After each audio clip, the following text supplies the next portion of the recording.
quake's epicenter hit at an 8.8 magnitude. And it occurred at an epicenter of around 78 miles from the Petropavlovsk-Kamchatka region. The tremor had an depth of 18 kilometers, which according to the US Geological Survey is one of the strongest earthquakes ever on record. However, given that, there's been no reports of any fatalities or injuries. But photos from towns and areas on the far eastern coast of Russia show buildings destroyed, ports submerged, and people being evacuated by officials. Waves have generated by the tsunami, and they've started to hit American shores along Hawaii's coast and some of the coast off California. Hawaiian officials have downgraded tsunami alerts to an advisory level, and they have told residents that they may return home with caution. Western states, including Washington, Western US states, sorry, including Washington, Oregon, and Alaska, as well as Canada's British Columbia, are expected to be hit with high waves, leading them to be on an alert. They're expected in the coming hours. Warnings of various levels have also been issued for Ecuador, Indonesia, Peru, and Japan. We're now joined by Tomohiko Taniguchi, who's a former advisor to late Japanese Prime Minister Shinzo Abe. Thank you very much for joining us, Tomohiko. I first want you to ask, Japan is a country that has been plagued by earthquakes and tsunamis throughout its history. When this happened, there must have been an alarm in the country that something was coming. What has been the feeling in Japan throughout the past 14 hours since news of this earthquake came through? The instant alarming system has been in place throughout the nation, regardless of the nationality, whether you're a Japanese or foreigner. Your smartphone rings all of a sudden with a very much alarming signal.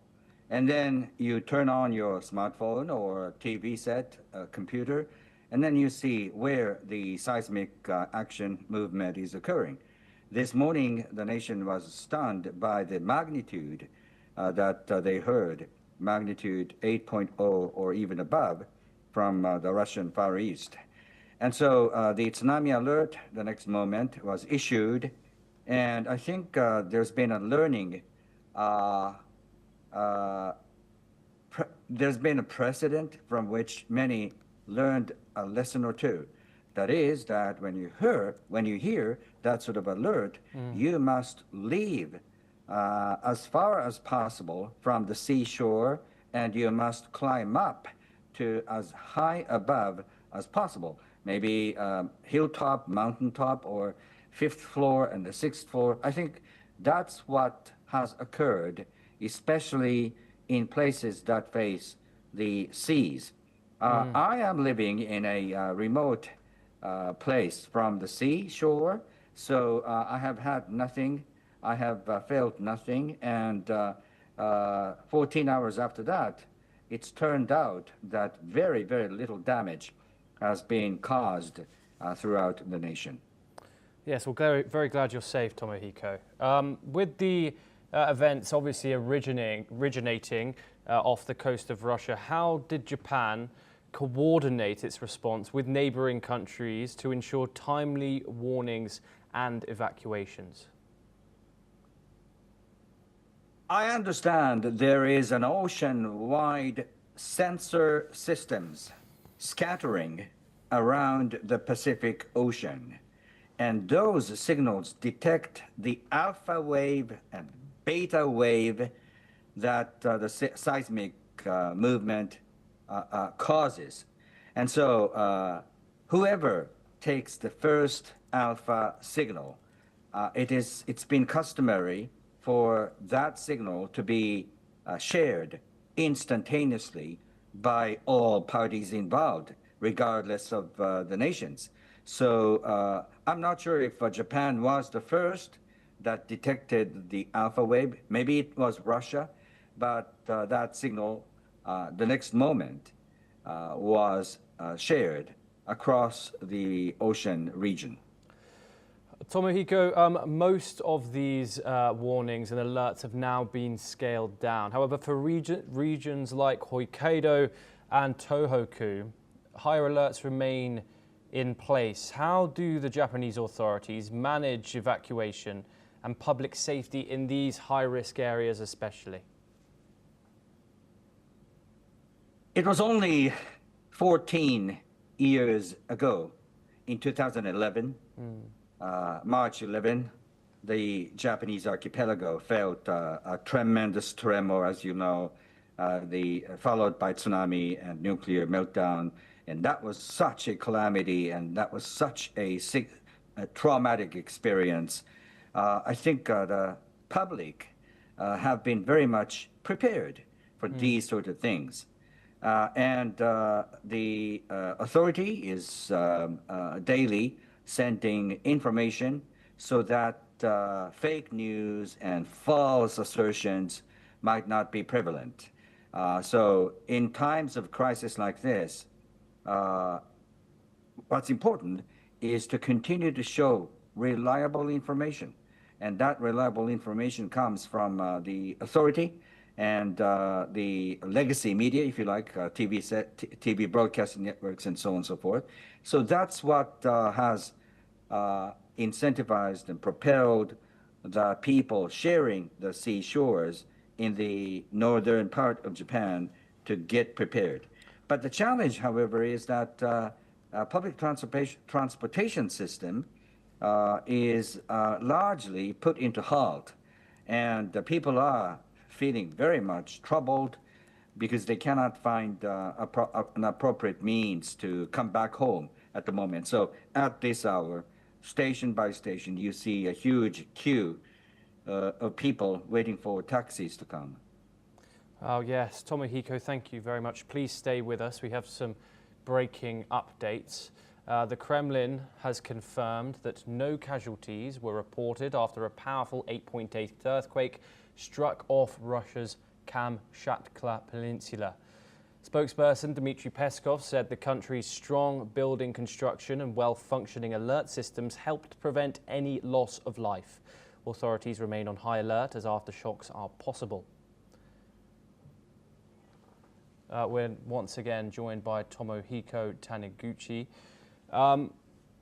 How do you what do you make of the fact that this is one of the highest recorded earthquakes in history, 8.8 magnitude, yet we are still hearing from that there has been no casualties? How this seems to be some sort of miraculous event where this huge event has happened. What are your thoughts, Tomohiko?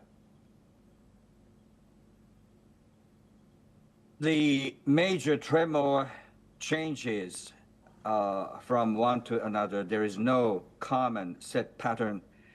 And this one has been, in that sense, not the worst kind because of the epicenter, where the earthquake happened.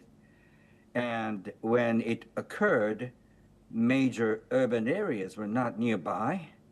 If this has happened off Tokyo, it's beyond anyone's imagination. That could have been the worst kind of human tragedies ever recorded.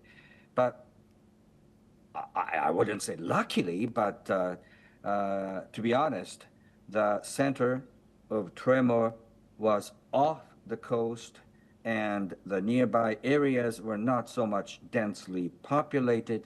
I think that's been one positive factor you can find. Yes, Tomohiko, thank you. Please also stay with us. The International Atomic Agency says initial reports show no safety impact on nuclear power plants along the Pacific coast after the massive earthquake in Russia's Far East. We're now once again joined by Tomohiko to discuss this final update. How important is that of an update? How big of a risk is there that these natural disasters do affect these dangerous plants, these dangerous nuclear plants.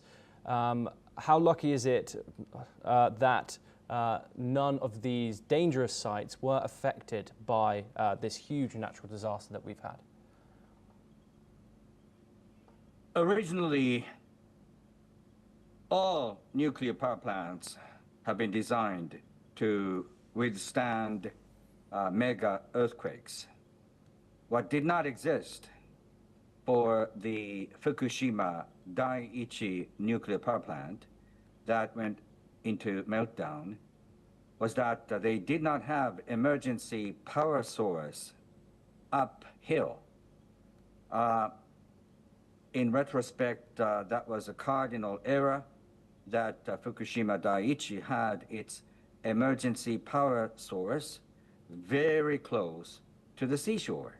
And so it was not earthquake of such magnitude. It was the tsunami of 10 meters high that hit the power plant, caused the failure of the power supply, and that caused the chain reaction that culminated in the nuclear meltdown. So one important lesson is that you need to have emergency power source very much far from the seashore. And I think that's been one very much important lesson. Tomohiko Taniguchi, thank you very much for your insight and joining us on the programme. We do have some breaking news to finish off this hour. Japan's meteorological agency has said that Japan has lifted all tsunami warnings and has also downgraded it to tsunami advisory. Well, that is all we have time for with that news.